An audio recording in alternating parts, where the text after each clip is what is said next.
So, what's up, folks?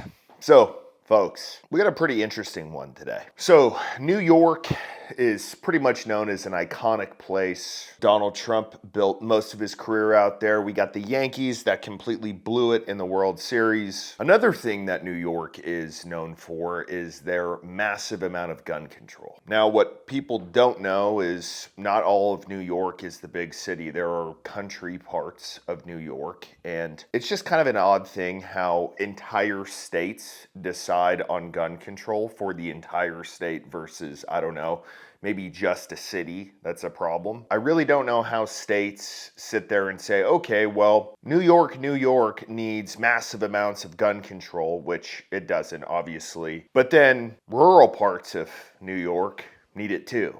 No, they don't. Anyways, over the years, what people are starting to realize is gun control is a complete fad. It does not work. Criminals are going to do what they want to do, regardless of if it's legal or not. They're a criminal. That's what they do. They're not sitting there and reading laws before they go and commit a crime. Now, the next question that has to be asked is, what happens when someone doesn't have a gun? Let's say that maybe somebody can't afford one, or they don't want to go into a shop, but they still want to murder people. Do you think the fact that they can't get a gun stops them? No. And that's today's story. There's a guy who, one, is mentally ill, has had 8 prior arrests, and is still walking around on the streets of New York. The other day, he went and stabbed 3 people with kitchen knives. Killed them. And here he is getting set up to do that.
So, pretty ridiculous. But then we have the police sitting here and talking about the incident because this guy was walking around just sticking people with knives. Now, I have a couple of questions about this on how it was even possible that this happened, but listen to them. And we will continue to fight for safety and security of every New Yorker.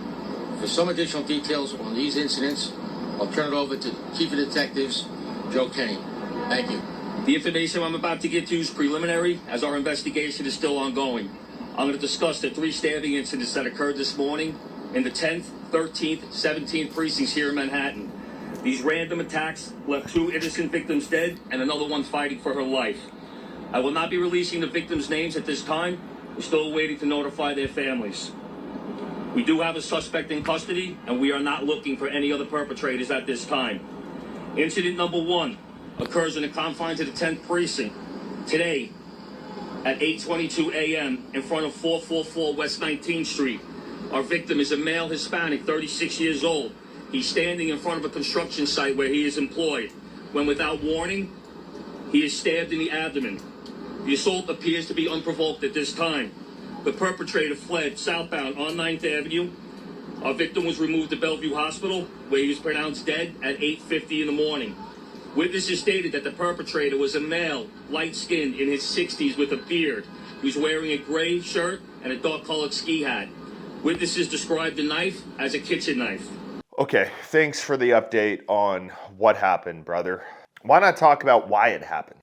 How is it possible that a criminal in a major city can walk around, and it wasn't just in one particular area, it was blocks apart where this dude stabbed people. How was he walking around with kitchen knives in broad daylight and nobody did anything? This is why gun control leads to more crime than it solves. If New York looked at the Second Amendment and said, okay, this is what it is. All Americans who are free can own a gun. Do you think this guy would have even stabbed one person? Probably not, because there would be people around with guns. But nope, New York makes it so tough to get a gun. Two, they make these what-if laws. If you carry a gun in public without a concealed carry license, we're going to throw you in jail. Even though you did nothing wrong, you're simply carrying a gun. Stop being unrealistic about what gun control does. The other thing is people need to stop putting all of their trust in police. Police